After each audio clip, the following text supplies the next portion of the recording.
మనకుండే హోటల్స్ అవ్వచ్చు, లేకపోతే ఫాస్ట్ ఫుడ్ సెంటర్స్ అవ్వచ్చు, ఇలాంటి వీటి మీద ఎక్కువగా అడల్ట్రేషన్ జరుగుతుందండి. అడల్ట్రేటెడ్ ఫుడ్ ఎక్కువగా ఇస్తున్నారు. అంతేకాకుండా ఎన్నో రోజులు కుళ్ళిన మాంసాన్ని కూడా వాళ్ళు ఇచ్చేసి పంపించడం జరుగుతుంది. దీని మీద మా సభ్యులు అక్కడ ఉండే జాయింట్ కలెక్టర్ గారికి దీని గురించి తెలియపరచడం జరిగింది. అదేవిధంగా అక్కడ ఉండే ఫుడ్ అసిస్టెంట్ కంట్రోలర్ వారికి కూడా తెలియపరచడం జరిగింది. వాళ్ళ ద్వారా మా టీం మెంబర్స్తో కలిసి కొన్ని హోటల్స్పై దాడులు చేయడం కూడా జరిగింది. వాటిని కొన్ని వరకు సీజ్ చేయడం కూడా జరిగింది. ఎందుకంటే వాటి మీద యాక్షన్ తీసుకునే right only food inspectors, next food assistant కంట్రోలర్స్కి ఉంటుంది కాబట్టి వాళ్ళని తీసుకొని వెళ్ళి వాటి మీద దాడులు చేయడం జరిగింది. వాటి మీద వారు కూడా, ఎందుకంటే వారికి ఉండే స్టాఫ్ కూడా తక్కువ ఉండటం వల్ల ఏమో తెలియట్లేదు, వాళ్ళు ఫుల్ ప్లెజ్డ్గా చేయలేకపోతున్నారు. ఇప్పుడు అదే విషయం మీద కలెక్టర్ గారికి, జాయింట్ కలెక్టర్ గారికి కూడా మేము రిప్రజెంటేషన్ ఇవ్వడం జరిగింది. ఇప్పుడు దాని మీద కూడా గవర్నమెంట్కి కూడా ఒక రిప్రజెంటేషన్ పెట్టడం జరిగింది. ఇవన్నీ కూడా చూసుకొని తర్వాత వీళ్ళు రిక్రూట్మెంట్స్ అన్నీ కూడా చేస్తే మరికొంచెం ప్రజలకు ఉపయోగపడుతుందని నేను అనుకుంటున్నాను. అన్ని స్టేట్లలో కూడా మా యొక్క సంస్థ ఇదే విధంగా పనిచేస్తుంది. ఈ విధంగా మా టీం మెంబర్స్ అందరూ కూడా అందరికీ అవగాహన కల్పించే విధంగా పనిచేస్తున్నారు. వీళ్ళందరికీ మేము ముందు నుంచి కూడా ఇచ్చే ట్రైనింగ్ ఏంటంటే, ఎక్కువ మంది వినియోగదారులు ఉండే ఏరియాకి వాళ్ళు వెళ్ళి వాళ్ళ దగ్గర కూర్చొని వాళ్ళకి ఎక్కువగా మనం అవగాహన కల్పించాలి అనేది మా ముఖ్య ఉద్దేశం. అవగాహన కల్పించి, ఇప్పుడు కోర్టుకి వెళ్ళడానికి చాలామంది భయపడుతూ ఉంటుంటారు కేసు పెట్టడానికి కూడా. మన కన్జ్యూమర్ కోర్టులో కేసు పెట్టాలంటే అంత పెద్ద బాధేమీ లేదు, హ్యాపీగా ఇన్ పర్సనే వెళ్ళి కేసు ఫైల్ చేయొచ్చు. అంతేకాకుండా దీనికి ఎక్కువ ఖర్చు కూడా ఉండదు. 5 lakhs వరకు ఫ్రీ అనమాట, గవర్నమెంట్ ఫీజు కూడా ఉండదు. అసలు డైరెక్ట్గా చేసుకొని లేదా ఒక అడ్వకేట్ని పట్టుకొని కూడా వెళ్ళొచ్చు. ఇన్ని విధాలుగా ఉండేటప్పుడు మనం జనాల్ని కొంచెం మొబిలైజ్ చేసుకుని వాళ్ళందరికీ వీటి తాలూకా ఉపయోగాలు మనం తెలియపరిస్తే అందరికీ కూడా మంచి జరుగుతుంది. వీళ్ళందరూ కూడా అవగాహన ఉంటే రేపు పొద్దున ఎలాంటి మోసాలు బారిన పడకుండా ఉంటారని నా ఉద్దేశం. ఏ రూపాయి అయినా సరే మీరు నష్టపోతే మరుక్షణమే దాన్ని క్వశ్చన్ చేయండి. క్వశ్చన్ చేసినా సరే వాళ్ళ దగ్గర నుంచి ఎలాంటి సమాధానం రాలేదు అని అనుకుంటే వెంటనే మన కన్జ్యూమర్ కోర్టులో దానికి కేసు ఫైల్ చేయాలి. ఆ ఫైల్ చేసినా సరే మీకు వచ్చిన ప్రాబ్లం ఏమీ లేదు. అది రూపాయి వస్తువు అయినా సరే, 2 రూపాయల వస్తువు అయినా సరే, నో ప్రాబ్లం. ఎంత అనేది కాదనమాట మీకు మెయిన్గా చెప్పేది. ఎందుకంటే ఏదైనా సరే మనం కష్టపడి తెచ్చుకునే డబ్బులే. 100 రూపాయలు పోయినా కష్టపడి సంపాదించిందే, 1 కోటి రూపాయలు పోయినా మనం కష్టపడి సంపాదించిందే, అంతే తప్ప ఫ్రీగా వచ్చిందేమీ కాదు. కన్జ్యూమర్ రిలేటెడ్గా ఉండే ఎలాంటి దీని మీద అయితే వాళ్ళు ప్రాబ్లం ఫేస్ చేశారో దాని గురించి అలాగ పేపర్ మీద పెట్టి కోర్టు వారికి సమర్పిస్తే వాళ్ళు వెంటనే దాన్ని తీసుకొని కేసు ఫైల్ చేస్తారు. ఆ కేసు ఫైల్ చేసేటప్పుడు కూడా మీకేమీ డబ్బులు పడతాయని భయం అయితే లేదు. 5 lakhs వరకు ఫ్రీ అన్నమాట. 5 lakhs దాటితేనే అప్పుడు దానికి కూడా నామినల్ ఫీజు తోటే ఉంటుంది. ఇప్పుడు ఏ చిన్న దీనికి కోర్టులో ఎందుకు తిరగాలి, ఎందుకు తిరుగుతామో, పోతే 5 రూపీస్, 10 రూపీస్, 100 రూపీస్, 1000 కదా, దీనికోసం కోర్టులకు వెళ్తే టైం వేస్ట్ అవుద్ది, లేకపోతే మనకి మనీ వేస్ట్ అవుద్ది అని అనుకుంటే మాత్రం అది చాలా తప్పండి. అలా కాకుండా మనం మెయిన్గా చేసేది ఏంటంటే, ఇప్పుడు ఏదైనా సరే నష్టపోయాము అని మీకు అనిపించిందో వెంటనే, అంటే ఒక వస్తువు కొనేటప్పుడే కాదు, వస్తు సేవలు పొందినప్పుడు కూడా మీకు ప్రాబ్లం జరిగినట్లయితే దాని మీద మీరు కేసు ఫైల్ చేయవచ్చు. ఆ కేసు ఫైల్ చేసుకునేటప్పుడు కూడా మీకు ఖర్చు ఉండదు కాబట్టి మీకు కోర్టు వారే అంతా చూసుకుంటారు కాబట్టి దాని గురించి కూడా ప్రాబ్లం లేదు. మీ దగ్గర అయితే పక్కగా ఎవిడెన్స్ అనేది ఉండాలి. ఎక్స్పైరీ డేట్ దగ్గరికి వచ్చేసిన, ఎక్స్పైరీ డేట్స్ అయిపోయినా సరే వాటిని చెరిపేసి వాటి మీద ఆఫర్లను పెట్టి వాటిని అమ్మడం జరుగుతుంది. ఈ విధంగా చేయటం వల్ల మనకేంటంటే 1+1 వచ్చేసరికి అబ్బో ఆఫర్లో ఉంది తీసేసుకుందామని చెప్పేసి టక్ మనం తీసేసుకుంటాం. కానీ దాని మీద ఉండే మ్యానుఫ్యాక్చరింగ్ డేట్ చూడము, ఎక్స్పైరీ డేట్ కూడా చూడము. ఈ డేట్స్ చూసి ప్రతి ఒక్కరు కొనుక్కోవాలి. తక్కువ రేటుకి ఏ ఒక్క సంస్థ కూడా, ఏ ఒక్క వ్యాపారి కూడా తక్కువకి ఆయన కొనే దీనికంటే తక్కువ రేటుకి అమ్మరు. అమ్మటానికి ఛాన్స్ లేదు. అమ్మే ఛాన్స్ ఎప్పుడు వస్తుంది? అది ఇన్ కేస్ పాడైపోయింది లేదా దాంతో ఎక్స్పైరీ డేట్ అయిపోయింది, ఇది జనాలకు తెలియకముందే అమ్మేయాలి అనే ఉద్దేశంతో, మోసపూరితమైన ఉద్దేశంతో వీళ్ళు ఇలాంటి ఆఫర్స్ పెడతారు. ఇలాంటి ఆఫర్స్కి వినియోగదారులు ఎవరూ కూడా లొంగకూడదు.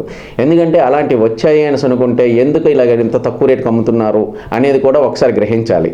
అది గ్రహించి దాన్ని పరిపూర్ణంగా చెక్ చేయాలి. ఆ వస్తువుని దాని మీద ఉండే ఎక్స్పైరీ డేట్ని చెక్ చేయాలి, దాని మీద ఉండే మ్యానుఫ్యాక్చరింగ్ డేట్ని చెక్ చేయాలి, దాని మీద ఉండే ఎంఆర్పీ డేట్ని కూడా చెక్ చేయాలి. మీకు ఎలాంటి డౌట్ వచ్చినా సరే వెంటనే లీగల్ మెట్రాలజీ వాళ్ళకి కాల్ చేసి వెంటనే దాని మీద కంప్లైంట్ చేయొచ్చు. ఇలా కంప్లైంట్ చేస్తే ఒక్కసారి ఏదైనా ఒక వినియోగదారుడు ఇలా కంప్లైంట్ చేశాడు అంటే షాప్ కీపర్స్కి కూడా భయం పుడుతుంది. అందుకని చెప్పేసి ప్రతి ఒక్కరు కూడా అవగాహన కంపల్సరీగా కల్పించుకోవాలని ఈ ఎక్స్పైరీ డేట్స్ అయిపోయినాయి విలేజ్ల్లోకి లేకపోతే అర్బన్ రూరల్ ఏరియాల్లోకి తీసుకెళ్ళిపోయి వాళ్ళకి, ఎందుకంటే వాళ్ళకి చదువు ఉండదు, దీని మీద ఉండే ఎక్స్పైరీ డేట్స్ చూసుకోలేరు, దీని యొక్క మ్యానుఫ్యాక్చరింగ్ డేట్ చూసుకోలేరు. వాళ్ళకి ఎందుకంటే ఒక రూపాయి వస్తువు ₹1 వస్తుంది అనేసరికి ఆతృత మీద కొనేసి ఇంట్లో పెట్టుకుంటారు.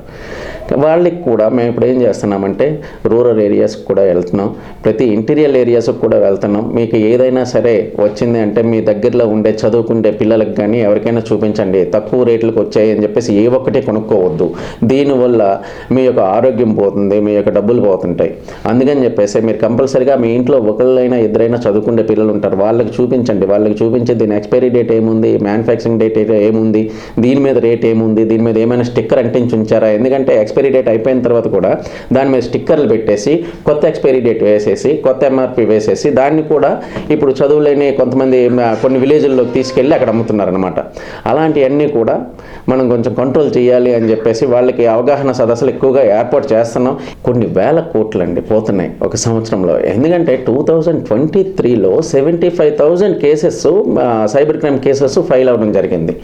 అదే 2024లో 2,85,000 కేసెస్ నమోదు అవ్వడం జరిగింది ఇంతవరకు కూడా, అంటే డిసెంబర్కి.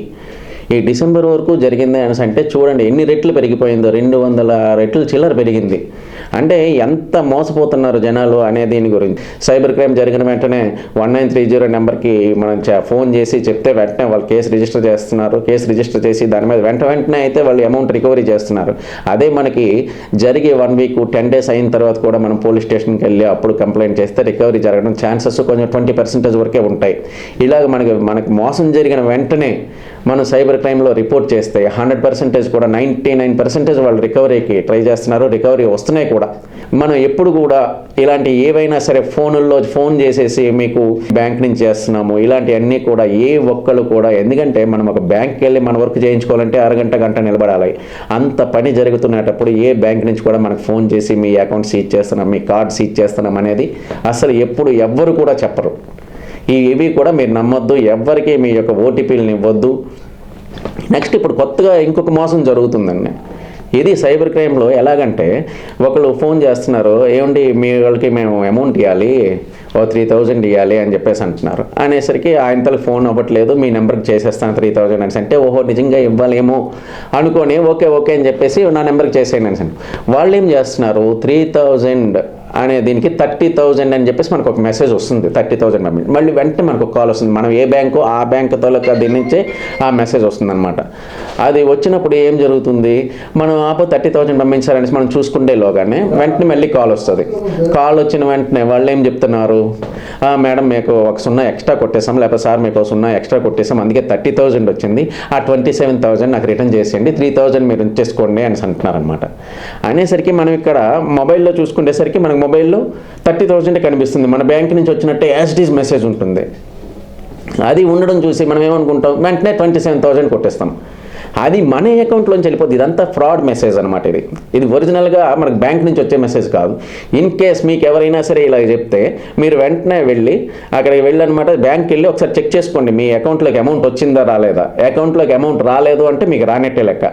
అదంతా కూడా ఫేక్, అవి కూడా మీరు నమ్మకండి. ఇన్ కేస్ ఇదైతే మీరు ఇంటికి రండి అమౌంట్ ఇస్తామని చెప్పండి, అంతే తప్ప ఏ ఒక్కరికి ఫోన్పేలో అమౌంట్ పంపించొద్దు. ఇలా ఫోన్పేలో మనం అమౌంట్ పంపించిన తర్వాత కూడా మన దీంట్లో ఒక బగ్ యాడ్ అవుతుంది. ఆ బగ్ యాడ్ అవడం వల్ల మన అకౌంట్లో ఉండే అమౌంట్ కూడా పోతుంది. ఇలాంటివన్నీ కూడా మనం జాగ్రత్తలు తెలుసుకోవాలండి. తెలుసుకొని ఏ ఒక్కరు కూడా మనకి, ఎందుకంటే ఎవరిస్తూ ఉన్నారో క్యాష్ ఇమ్మనండి, లేదు ఫోన్పే చేస్తామంటే ఫోన్పే చేయమనండి.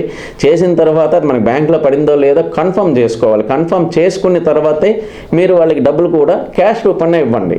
ఎందుకంటే మళ్ళీ ఫోన్పే చేయొద్దు. ఫోన్పే చేయటం వల్ల, ఎందుకంటే ఫారెన్లో కూడా సేమ్ ఇలాగే జరిగిందనమాట. ఒక ఆమె తొలగదు ఆస్తి మొత్తం లాగేశారు ఒక్క ఫోన్పే దీంతో.